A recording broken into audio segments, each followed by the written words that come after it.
Hello everyone, good evening. My name is professor Uma Haridwal और आज मैं आपको करवाने वाली हूँ चैप्टर 5 TY BCom इकोनॉमिक्स का आगे का पार्ट। ठीक है, लास्ट लेक्चर हमने सीखा था फ्री ट्रेड पॉलिसी के बारे में, जिसका हमने एडवांटेज और डिसएडवांटेज किया था विथ स्मार्ट कोड्स। मैंने आपको स्मार्ट कोड्स के साथ पूरा वो कॉन्सेप्ट सिखाया है, आपको नोट्स भी दे दिए हैं, तो आप वो आराम से पढ़ सकते हो, वीडियो देख सकते हो, है ना। आज हम इसी चैप्टर का एक जो नेक्स्ट पार्ट है वो करने वाले हैं।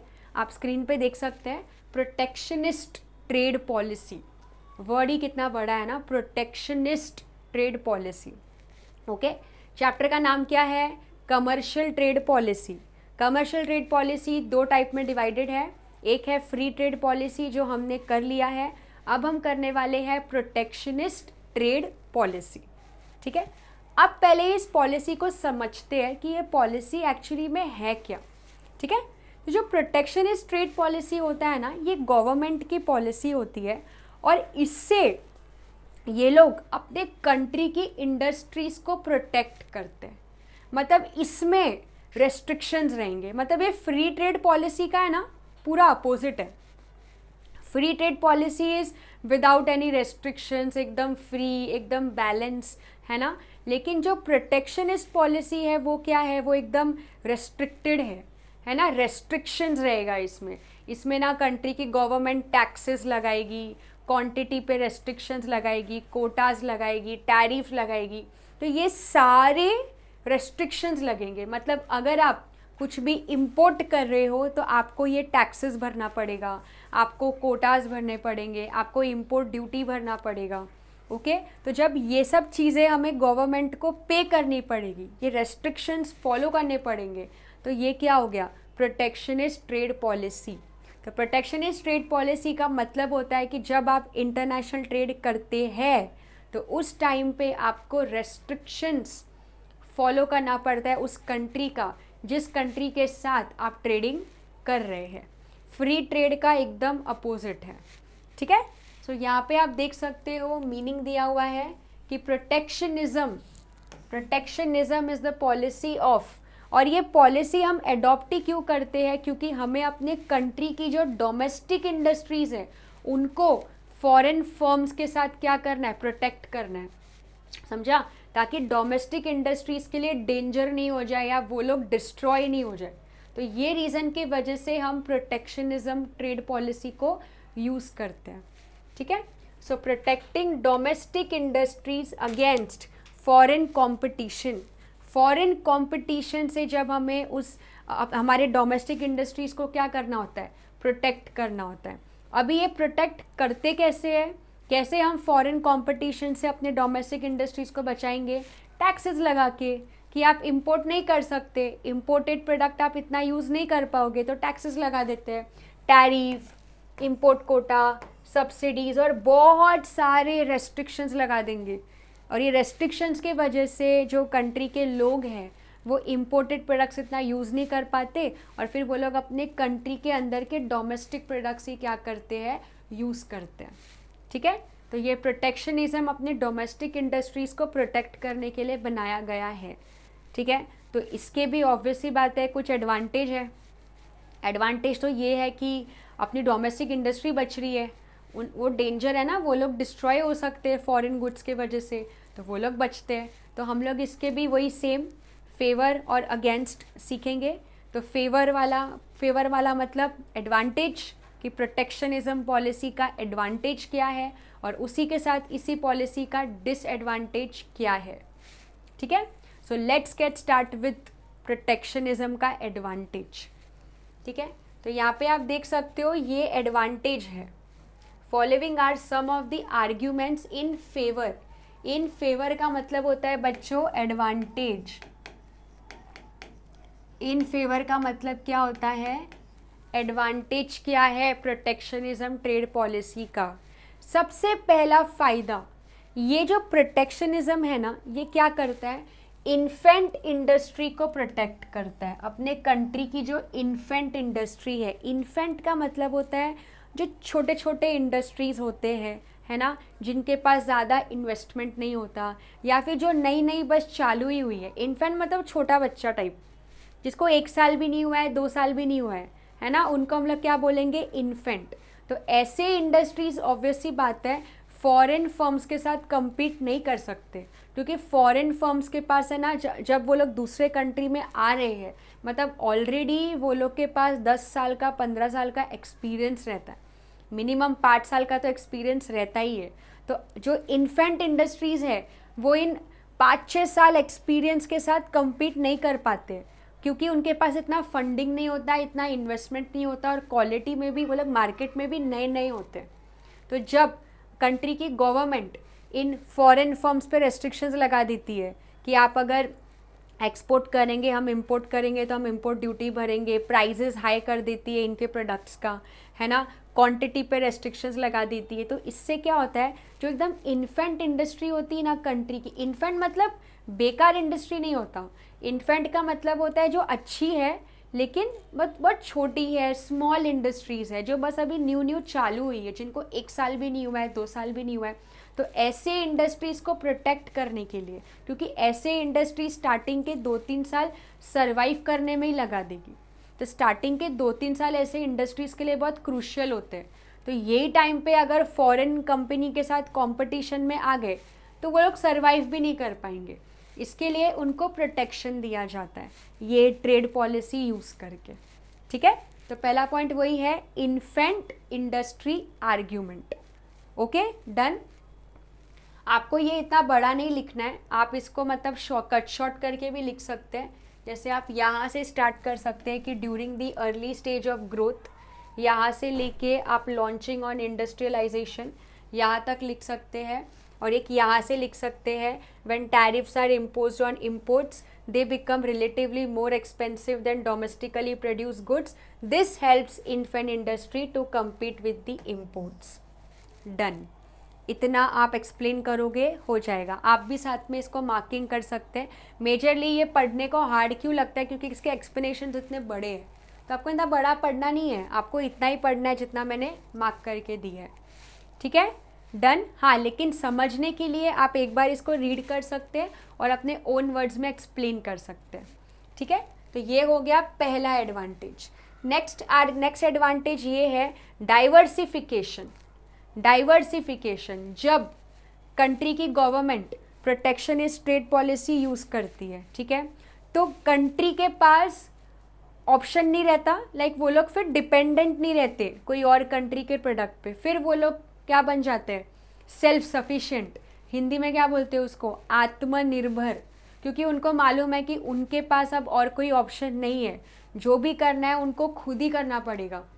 Make in India, startup India, ये क्या है, इसको बोलते हैं डाइवर्सिफिकेशन, जिसमें कंट्री की गवर्नमेंट प्रमोट कर रही है कि कंट्री में ही चीज़ें बनाओ, नई नई चीज़ें बनाओ। अगर आप वो चीज़ में स्पेशलाइज नहीं भी हो तो स्पेशलाइज बनो, सीखो, ट्रेनिंग लो, है ना। तो इसको बोलते हैं डाइवर्सिफिकेशन होता है। डाइवर्सिफिकेशन का मतलब होता है जब हम सिर्फ एक ही चीज़ में स्पेशलाइज नहीं हो रहे, हम बहुत सारी चीज़ें अपने कंट्री में क्या कर रहे, स्पेशलाइज कर रहे। बेस्ट एग्जाम्पल है जब कोविड आया था, तो कोविड के वैक्सीन्स हमने किसी और कंट्री से इंपोर्ट नहीं किया था, इनफैक्ट हमने इंडिया में ही वैक्सीन्स बनाए थे और फिर उसको एक्सपोर्ट किया था। इसको बोलते हैं डाइवर्सिफिकेशन। ओके, सो ये भी फ़ायदा देता है ना। जब प्रोटेक्शनिज्म है तो हम दूसरे कंट्री के प्रोडक्ट इंपोर्ट नहीं कर पाएंगे, तो हम फिर क्या करते हैं, अपने कंट्री में ही प्रोडक्ट्स बनाते हैं, मैन्युफैक्चर करेंगे और ज़्यादा क्या करते हैं, एक्सपोर्ट करते हैं। ठीक है, तो ये हो गया दूसरा फ़ायदा। तीसरा फ़ायदा एम्प्लॉयमेंट होता है ना। अभी इस ट्रेड पॉलिसी से एम्प्लॉयमेंट कैसे हो रहा है, अब हमारी कंट्री दूसरे कंट्री के प्रोडक्ट पे डिपेंडेंट नहीं है, तो जो भी मैन्युफैक्चर होगा वो हमारे कंट्री में ही होगा। तो जब मैन्युफैक्चर हमारे कंट्री में होगा तो फैक्ट्रीज़ बनेंगे, नए नए फैक्ट्रीज़ बनेंगे, तो हमें वर्कर्स लगेंगे, उनको हम क्या देंगे, उनको हम जॉब देंगे, है ना। तो प्रोडक्ट्स हमारे कंट्री में बन रहे हैं, लोग, कंट्री के जो लोग हैं उनको मौका मिलेगा, वो लोग काम कर सकते हैं, वो लोग पैसे कमा सकते हैं। समझ में आ रहा है, तो उसको हम लोग क्या बोलते हैं, एम्प्लॉयमेंट। कंट्री के लोग अपने कंट्री में काम करेंगे, उनको किसी और कंट्री के लिए काम करने की ज़रूरत नहीं, वो लोग हमारे कंट्री के फैक्ट्रीज और इंडस्ट्रीज़ में फिर क्या कर पाएंगे, काम कर पाएंगे। क्यों? क्योंकि हमारे कंट्री में सारे इंडस्ट्रीज़ बन रहे हैं। क्यों? क्योंकि प्रोटेक्शनिज्म है, हम इंपोर्ट नहीं कर सकते ज़्यादा, हम इंपोर्ट करेंगे तो हमें ज़्यादा भरना पड़ेगा पैसा, रैदर हम अपने कंट्री में बना के सस्ते में बेचें। ओके, सो ये भी एक फ़ायदा है कि एम्प्लॉयमेंट देता है। नेक्स्ट है बैलेंस ऑफ पेमेंट। ये बैलेंस ऑफ पेमेंट होता क्या है, आपको चैप्टर नंबर 3 है, जो पूरा चैप्टर नंबर 3 एज इन जो मॉड्यूल नंबर 3 है, जो हम इसके बाद के मॉड्यूल के बाद सीखेंगे। बैलेंस ऑफ पेमेंट का मतलब होता है जहाँ पे हम एक्सपोर्ट एंड इम्पोर्ट का पूरा ट्रांजैक्शन बनाते हैं कि कंट्री एक साल में कितना एक्सपोर्ट कर रही है और एक साल में कितना इम्पोर्ट कर रही है। ओके, तो अगर हम ज़्यादा एक्सपोर्ट कर रहे हैं तो कंट्री को फ़ायदा हो रहा है, लेकिन उसी जगह पे हम ज़्यादा इम्पोर्ट कर रहे हैं तो कंट्री को नुकसान हो रहा है, कंट्री का खर्चा ज़्यादा हो रहा है। तो अगर हम अपने कंट्री में ही चीज़ें बना रहे हैं, है ना, हम ये प्रोटेक्शनिस्ट पॉलिसी यूज़ कर रहे हैं, उसके वजह से हम ज़्यादा इम्पोर्ट नहीं कर रहे, इनफैक्ट हम हमारे कंट्री में प्रोडक्ट बना के क्या कर रहे हैं, एक्सपोर्ट कर रहे हैं। तो उससे क्या होगा, उससे हमारा एक्सपोर्ट इम्पोर्ट से ज़्यादा है, और जब एक्सपोर्ट ज़्यादा है मतलब हमारे कंट्री में पैसे आ रहे हैं, पैसे आ रहे हैं मतलब हमें प्रॉफिट हो रहा है। प्रॉफिट को आप एक और वर्ड इसमें दे सकते हैं, हमें सरप्लस होता है। तो प्रोटेक्शनिज्म पॉलिसी से क्या होगा, हम अपने कंट्री में इंडस्ट्रीज़ बनाएंगे, प्रोडक्ट्स बनाएंगे, और हमारे कंट्री से प्रोडक्ट्स क्या होंगे, एक्सपोर्ट होंगे, और हम इंजॉय करेंगे सरप्लस। तो ये एक फ़ायदा होता है। ठीक है, नेक्स्ट जो फ़ायदा है वो है pauper labour argument. What is this pauper labour argument? इसको थोड़ा इस तरीके से समझते हैं। मैंने आपको है ना लास्ट लेक्चर में, जब मैंने आपको लास्ट लेक्चर सिखाया था, उसमें मैंने आपको ज़ारा ब्रांड का एग्जाम्पल दिया था कि ज़ारा कंपनी क्या करती है। अब Zara company normally I think so US की ब्रांड है, तो वो क्या करती है, वो अपने कंट्री के वर्कर हायर नहीं कर रही है प्रोडक्शन करने के लिए, बांग्लादेशी वर्कर्स होते हैं पहले, अभी तो चलो वो लोग अपने इधर भी मैन्युफैक्चर तो ऑब्वियसली करते ही होंगे, बट वो लोग क्या करते हैं ना, बांग्लादेशी वर्कर्स को मैन्युफैक्चर करने देते हैं कपड़े।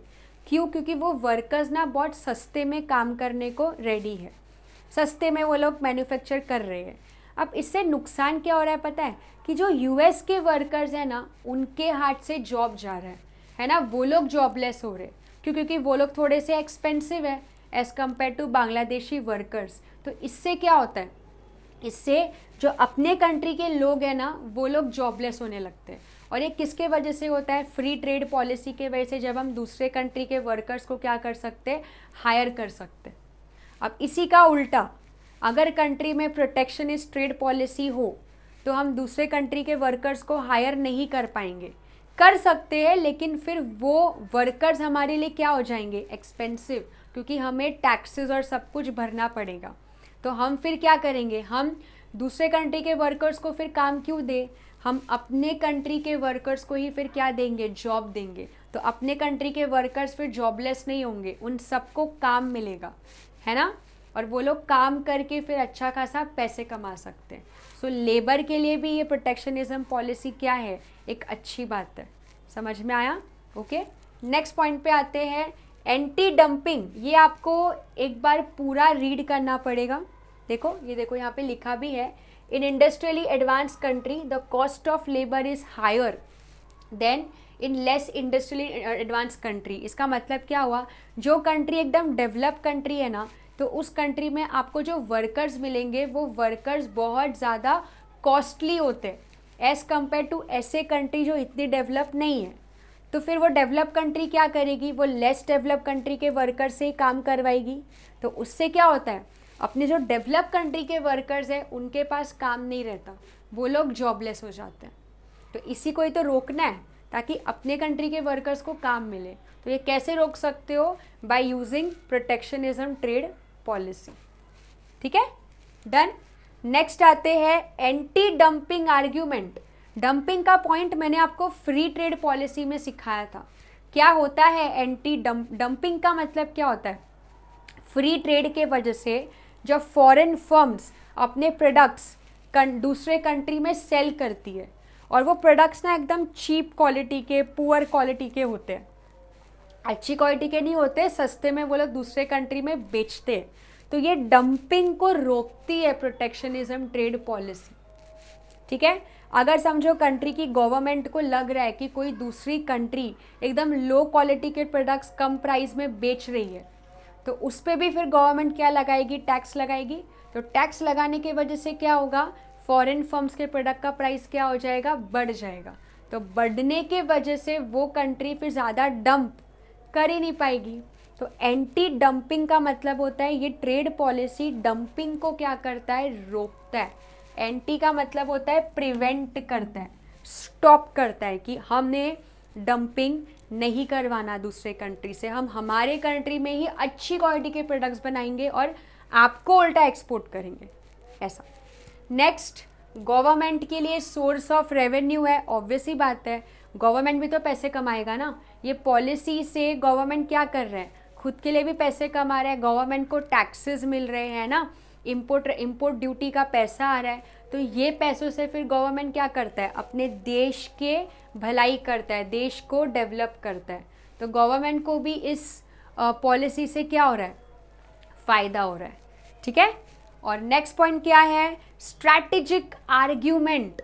ये प्रोटेक्शनिज्म ट्रेड पॉलिसी अपने जो ये पॉलिसी से क्या होता है, अपने देश के जो अच्छे अच्छे इंडस्ट्रीज़ है ना, जो स्ट्रैटेजिकली बहुत इम्पॉर्टेंट इंडस्ट्री है, तो ऐसे इंडस्ट्री को हम प्रोटेक्ट करते हैं ताकि फ्यूचर में यही इंडस्ट्री हमारे देश को डेवलप कर सके और जीडीपी को बढ़ा सके।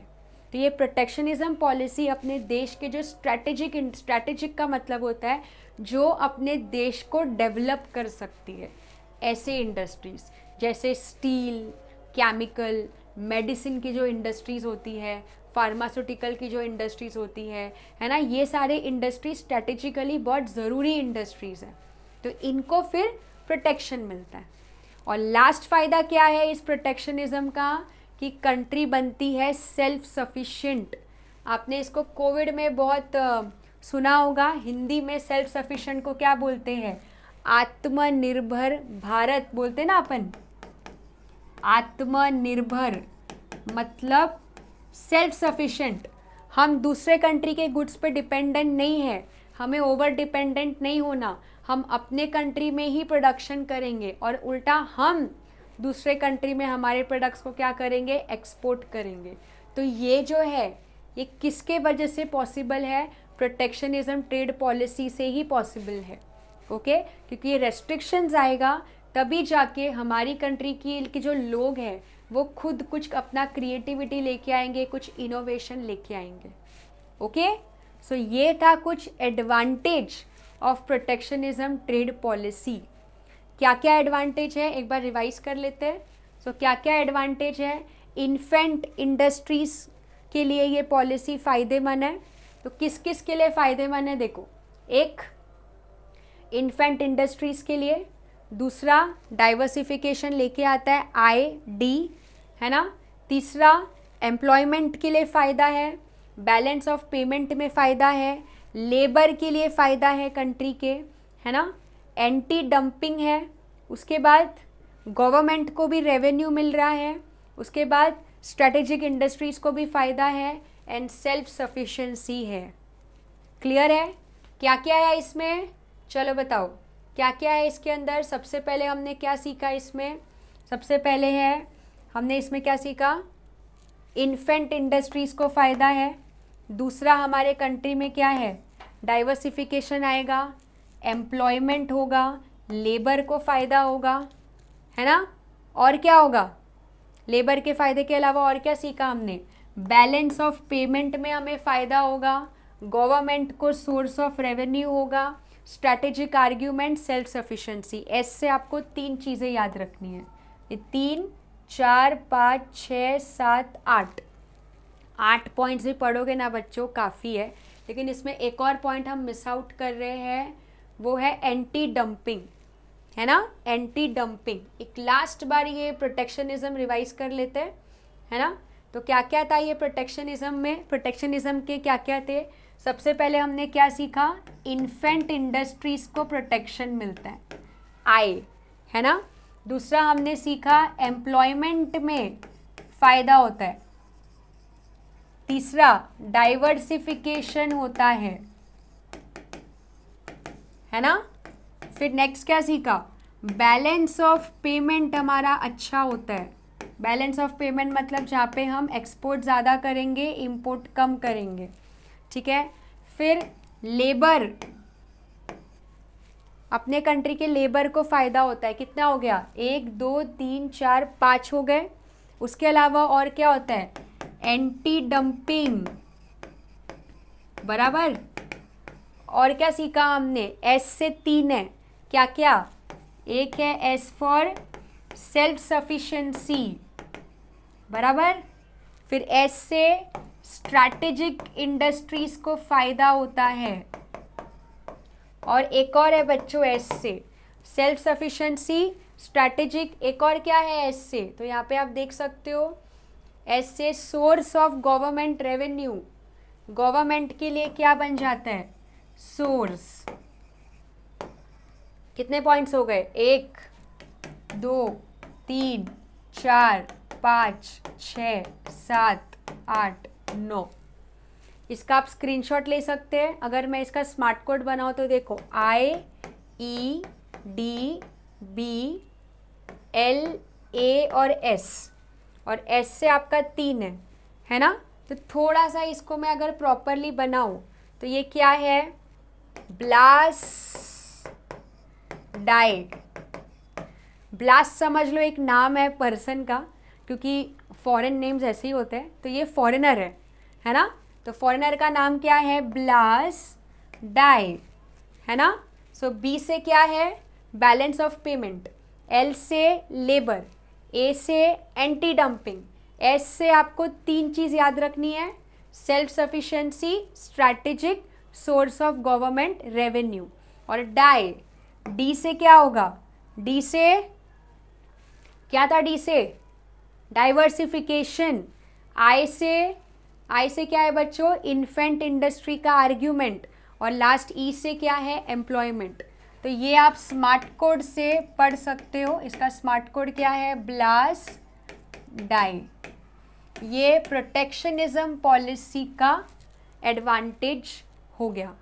ओके, अब हमारा इस चैप्टर का सिर्फ एक और लास्ट कॉन्सेप्ट बचता है, जो है अपना डिसएडवांटेज। ओके, डिसएडवांटेज के बाद अपना ये पूरा चैप्टर ख़त्म हो जाएगा, ठीक है। सो नेक्स्ट लेक्चर में आपको सिखाने वाली हूँ disadvantage of protectionism trade policy, और साथ ही में मैं आपको इसके review questions like MCQs and true और फॉल्स हम नेक्स्ट लेक्चर में डिस्कस करेंगे। So thank you so much.